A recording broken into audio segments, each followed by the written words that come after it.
ऐसा कभी हुआ है जैसे आपके पास कोई प्रेत बाधा से ग्रस्त कोई अपनी पीड़ा लेके आया, आपने वहां पर उसको सही करा, तो आपके पीछे वो प्रेत लग गया हो या फिर आपको परेशानी हुई हो, आपको परेशान करा हो?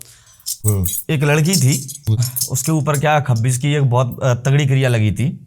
3 बहनें थी वो, उन तीनों पर उस तांत्रिक ने जिंद, खबीस, अघोरी और ये मोहिनी, ये तीनों चारों उसके घर में भरकसी मात्रा में पटक दी ये शक्तियां पूरी। ऐसा कभी हुआ है जैसे आपके पास कोई प्रेत बाधा से ग्रस्त कोई अपनी पीड़ा लेके आया, आपने वहां पर उसको सही करा, उसके बाद जब तक आपके ऊपर सवारी थी जब तक तो ठीक था, जब आप नॉर्मल हुए तो आपके पीछे वो प्रेत लग गया हो या फिर आपको परेशानी हुई हो, आपको परेशान करा हो? हाँ, एक बार हुआ था ऐसा मेरे साथ में कि वो प्रेत बाधा मेरे पीछे से लग गई थी। एक लड़की थी जिसको मतलब उसके ऊपर क्या खब्बिस की एक बहुत तगड़ी क्रिया लगी थी। उस पर खब्बिस भी था, अघोरी भी था और एक मोहिनी है जो शमशान घाट में वास करती है। मोहिनी? हाँ, मोहिनी है क्या ये मोहिनी एक उसका नाम होता है। अप्सरा? नहीं। यक्षिणी? नहीं, ये मतलब उन क्रियाओं में आती है जैसे, हाँ, जैसे आपने बोला कि अप्सराओं में कि यक्षिणियों में, मतलब ये एक तांत्रिक लोग जिन्हें सिद्ध करते हैं, चाहे इसको अप्सराओं मान के लेके चलो, चाहे यक्षिणियों में लेके चलो। यक्षिणी तो अलग है, यक्षिणी भी अलग तरीके की होती हैं, और ये पिशाचिनी या कहते हैं पिशाचिनी के रूप में। तो ये मोहिनी क्या है, नग्न अवस्था में दिखाई देती है जब किसी के ऊपर लग जाती है ना। ये इसको जिंद की लड़की कहा जाता है। मोहिनी को ये जिंद होती है ना, जिंद, ये जिंद की लड़की कहलाती अच्छा। है। ये वो मोहिनी है। अब आप समझ गए होंगे कि मतलब मोहिनी कौन है। तो ये जिंद की लड़की होती है जो मोहिनी होती है।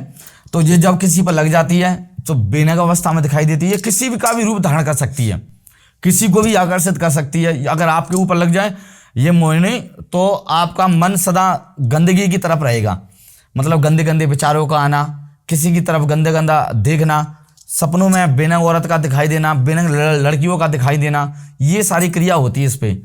तो ये चीज़ें उनके पास लग गई थी। जब ये चीज़ें बाबा से टकरार हुई इनकी, मतलब बहुत खतरनाक क्रिया थी, उसके पास किसी तांत्रिक ने किया रखा था। वो लड़की के साथ में क्या हो रहा था बार बार कि निगोना गांव है और सेन समाज की लड़की थी, 3 बहनें थी वो, उन तीनों पर उस तांत्रिक ने जिंद, खबीस, अघोरी और ये मोहिनी, ये तीनों चारों उसके घर में भरकसी मात्रा में पटक दी ये शक्तियां पूरी। और जब वो छोड़ दिया उसके घर में, अब क्या हुआ, वो पूरे नृत्य करने लगे, भयंकर खेलने लगे।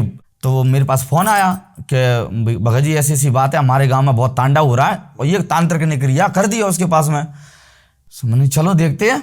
जब वो तीनों चारों लड़कियों को मेरे पास लाया गया, अब वो बोल रहे थे कि बाबा जी ये मतलब किसी दरबार में जाते हैं तो नहीं आते हैं, ये मतलब बाहर आते हैं।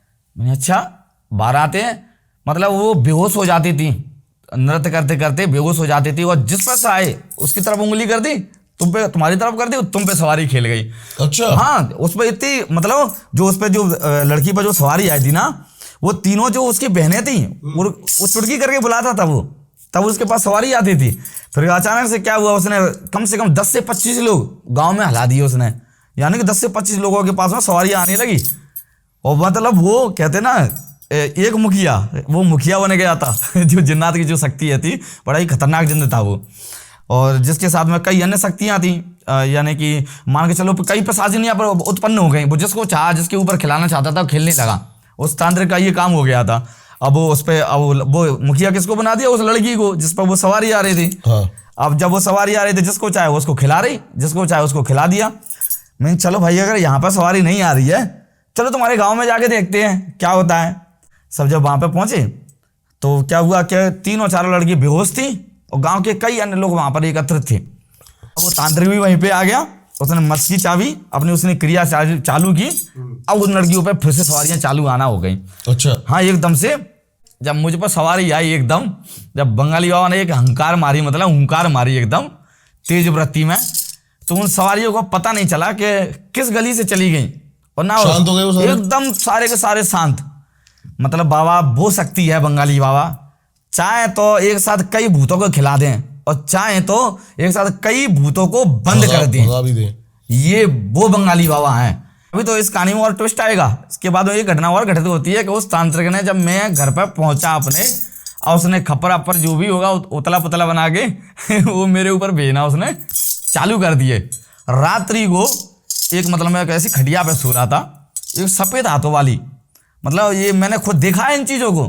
ये तकरीबन 12 से 2 बजे के बीच का टाइम होगा। मैं मतलब ऐसे बेली घर पर था, और जब मैं बेली घर पर तो रात को 12 बजे के बाद में लाइट चेंज होती थी, तो जब शिफ्ट चेंज होने के बाद फिर लाइट चेंज कर देती वहाँ पे। तब मैं सो रहा था खटिया पे, तो एकदम क्या हुआ कि एकदम सफ़ेद हाथ नीचे से, मतलब उसने मेरे यहाँ पे एकदम मतलब नीचे से हाथ घुसाए खटिया में से, और उसने यूँ मेरा गला पकड़ने की कोशिश की। जब गला पकड़ने की कोशिश मैं समझ गया कि मैं साले मेरे पास कोई शक्तियाँ भेज रहा है। अब ये उसको चाहे डाकनी मान लो, पिशाचिनी मान लो, या भूतनी मान लो, तुम कुछ भी मान लो, लेकिन अपन को तो कोई शक्ति दिख रही है ना कि अपना गला पकड़ने के लिए आ रही है। तो अचानक से बस मेरा गला पकड़ने के लिए आती है। जब उसने एकदम जोर से मेरा गला दबाने की कोशिश की, बस इतने में ही मतलब उसी घड़ी मेरे पे बंगाली बाबा की एकदम सवारी आ गई। जब बाबा ने एकदम हुंकार मारी, तो क्या हुआ कि अचानक से वो सवारी एकदम अलोप हो गई बिल्कुल ही। जो मुझ पर हमला कर रही थी, उसका पता ही नहीं चला कि वो किस गली चली गई। और फिर मेरे को क्या देखा समझो में कि बाबा उस तांत्रिक के पास में भेज रहे हैं। अब देखो कितना खतरनाक युद्ध तो चलता है बंगाली बाबा में और उस तांत्रिक में, कि मतलब उसने बार पे बार किए मेरे पास। फिर दूसरे दिन उसने शक्ति भेजी। अब दूसरी बार क्या भेजा उसने कि मतलब जिसपे शमशान में जलती चिता पे से एक मसान की जो सिद्धि होती है, मतलब रोटियों के उपले सेक कर जो बनाए जाते हैं, फिर वो मसान सिद्ध होता है। तो वो मसान मेरे पास भेजा। चाहे उसको उसके साथ बहुत सारे प्रेत चलते हैं, उसके साथ कई प्रेत गढ़, मतलब कई चीजें चलती हैं उसके मसान के साथ में। बहुत तगड़ा होता है, इसको कचिया मसान कहते हैं। मतलब छोटे बाले के रूप में रहता है, पतले पतले दांत होते हैं उसके, बिल्कुल बहुत खतरनाक होता है मसान वो, जिसको कचिया मसान बोलते हैं। और जब कचिया मसान मेरे पास भेजा, अब उसने तो बाबा ने आगाह कर दिया था। मेरे ताऊ जी हैं जिनको देव बाबा की सवारी आती है, ताऊ जी बोलते हैं कि बेटा ना जरा संभल के लेना, मुझे ऐसा लगता है तेरे पीछे कोई तांत्रिक। में नहीं, हाँ ताऊ जी मेरे पीछे एक तांत्रिक बहुत ज़्यादा अच्छी व्यवस्था में पड़ गया पीछे। अब वो कहते हैं मैंने, अब देखते हैं किसका अंत होता है, तांत्रिक का अंत होता है और या बंगाली बाबा का होता है। अब जब बाबा की एकदम जब तेज सवारी आती है, तो बोलते हैं कि या तो यही रह लेगा, अब किसी ना एक को तो परास्त होना पड़ेगा। सही बात है, तभी तो हार जीत का पता चलेगा। जब फिर क्या हुआ, जब वहाँ पे जब उस तांत्रिक ने फिर से मेरे पास क्रिया भेजी और वो मसान मेरे पास भेजा। जब मसान आता है तो मेरे मतलब ऐसे मैं लेटा हुआ था जमीन में, तो जब जमीन में लेटा हुआ था एकदम मेरे पीछे आता, पीछे सारा मेरे में लात मार देता है, और लात मारता है एकदम पीछे से, यहाँ पर बिल्कुल लात लगी मेरे को। ये बिल्कुल एहसास था इस चीज़ का, ना कि मैं ऐसा कोई सो रहा था, मैं लात भी मारी उसने। और लात मारने के बाद में फिर कईयों मतलब ऐसी दुष्ट शक्तियाँ मेरे पास आसपास दिखने लगी। मैंने यहाँ तो कुछ होने वाला है। सो एकदम रोशनी सी, तेज रोशनी का आना, कभी मतलब डरावनी चीज़ों का होना, कभी ऐसे चीखना, मतलब मैं समझ गया था कि आज मेरे को कुछ गड़बड़ कर दिया है, फिर से मेरी व्यवस्था किसी ने बढ़ा दी है। अब फिर मेरे को क्या दिखा, कितना बाबा का हाथ, बंगाली बाबा का, सिर्फ इतना कि मैं समझ गया था ये बाबा का हाथ है। जब मैं सो रहा था तो मेरे को बंगाली बाबा का हाथ रुका, तो वो हाथ में वो खप्पर पड़ गए। वो तेज रोशनी थी, जो गोला था, यानी कि अगर वो गोला मेरे में पड़ जाता तो हमारी कहानी तो खत्म ही हो जाती। तब जब कहानी खत्म हो जाती तो वो गोला उस खटिया में पड़ा। मेरी खटिया कम से कम 1 से 1.5 हाथ, यानी कि 1.5-2 फुट सरक गई। सोती हुई खटिया वो सरक गई, यानी कि वो मचेवा था ना, उसमें पड़ा था वो गोला। यानी कि बाबा की कृपा मुझ पर ऐसी हुई कि बाबा ने मुझे बचा लिया। फिर अचानक फिर उसके बाद में क्या हुआ कि जब वो लड़कियां फिर से बाबा के दरबार में बेहोश लाए, तो ऐसे ही हम सभी लोग बैठे हुए थे। अब गांव वाले भी इकट्ठे हो गए, सभी बोले या तो इस कहानी का अंत ही कर दो, या तो जो कहते बंगाली बाबा के तुम हार मान गए। लेकिन बंगाली बाबा है, कभी किसी से हार मानते क्या, कि जब तक उनकी निगाह पर चढ़ गए तो चढ़ गए। अब क्या हुआ कि अचानक से मैं क्या वहाँ पे बैठा हुआ था शाम के समय, ऐसे ही नॉर्मली तरीके से, जब बाबा की एकदम वो तीनों लड़कियों को लाते हैं। अब बोलते हैं, वो शरणार्थी थे जो नंगोने वाले थे, जिनकी लड़कियां बेहोश थी, उनका बेचारे गरीब घर से थे, बहुत दुखिया भी थे। अब वो बोलते हैं कि बाबा या तो आए हमें मार डाल यहाँ पे, या तो हमारी कहानी को ख़त्म कर दे, या उस तांत्रिक को ख़त्म कर दे।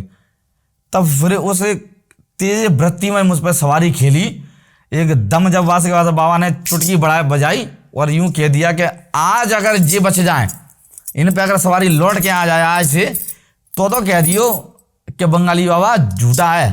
अगर सवारी लौट के आ गई तो उस तांत्रिक की क्रिया अगर मुझ पर लौट के आ जाए, मेरे भगत पे आ जाए, मेरे भगत पे भी भेजी और इन बच्चियों पर भी भेज रहा है। अगर 3 दिन के भीतर भीतर अगर उस भगत की कहानी, उसकी तांत्रिक क्रिया को खत्म कर दूं तो सच्चो बंगाली कहलाऊं। बस इतना कह के बस वो लड़कियां तो तुरंत खड़ी कर दी, हाथ में जल लिया बाबा ने, यूं फेंका और तीनों लड़कियां एकदम उठकर खड़ी हो गई। मतलब बेहोश अवस्था में से उठ के खड़ी हो गई सीधे। जब उठ के खड़ी हो गई फिर क्या हुआ, जब खड़ी हो गई तो फिर बाबा ने बोल दिया अब देखता हूँ उस तांत्रिक को, कैसा तांत्रिक है आप भेज के बता, चलो लेके चलो गाँव में। अब मैं भी उनके साथ में चला गया। जब मैं भी चला गया बोले यार इस तांत्रिक की कहानी को अंत ही खत्म कर देते हैं। अब वहां पे बरगसी से ऐलान हो गया, जब शक्ति आई मेरे ऊपर आई बाबा की, तो बाबा ने बोल दिया अब कोई भी तांत्रिक हो वो मेरे सामने आ जाए, कैसा तांत्रिक है, कैसा जनवा है, कैसा जानकार है, तेरे पास जितनी शक्तियां वो मेरे यहाँ पे आगे चौड़े में, मतलब अखाड़े में आ जा तू। कहते हैं ना पहलवान है तो कुश्ती लड़नी है तो आ जा चौड़े में फिर। तो लेकिन वो तांत्रिक तो नहीं आया, लेकिन उसका पता चला कि 3 से 8 दिन के भीतर कि उसकी वो कहानी हो गई कि उसके कहते हैं ना खून आने लगा, उसके मुंह में से भी खून आने लगा। मतलब उसकी शक्तियों पर एकदम लॉकडाउन लग गया। जब बाबा का प्रहार उसके पास गया तो फिर मतलब ऐसा बताया जाता है कि उस तांत्रिक के पास में कई अन्य शक्तियां पहुंची हैं, बंगाली बाबा पहुंचे हैं, उनकी माता रानी भी पहुंची है। तो वो मतलब वो उतरे और बाबा के साथ में एक अघोरी रहते हैं जिनको मनसाराम बाबा कहते हैं, बंगाली बाबा के साथ में। अच्छा हाँ, ये अघोरी जो है ये बड़ी पावरफुल एक, अब जो कहते हैं जब उनके गुरु पावरफुल हैं, उनकी कहते नहीं अघोरी की माँ कौन, महाकाली, अघोरी के पिता कौन, बाबा भोलेनाथ। और जब अघोरी की जब शक्ति आती है ना, कितने भी गंदी शक्ति हो, कितनी भी बुरी हो, कितना भी तांत्रिक कैसा भी हो, लेकिन चंद पलों में उसका काम खत्म करके अलग फेंक देता है। ये वो सवारी है, चाहे कैसी भी रीरा में आए, कैसी भी पीड़ा में आए, लेकिन चंद घड़ी चंद पल में अपना असर दिखाता है ये देवता। क्योंकि अघोरी तो अघोरी होते हैं और जो बाबा भोलेनाथ के परम भक्त होते हैं। तो पहले तो आपका बहुत बहुत धन्यवाद आने के लिए और बहुत अच्छा लगा आपसे बात करके।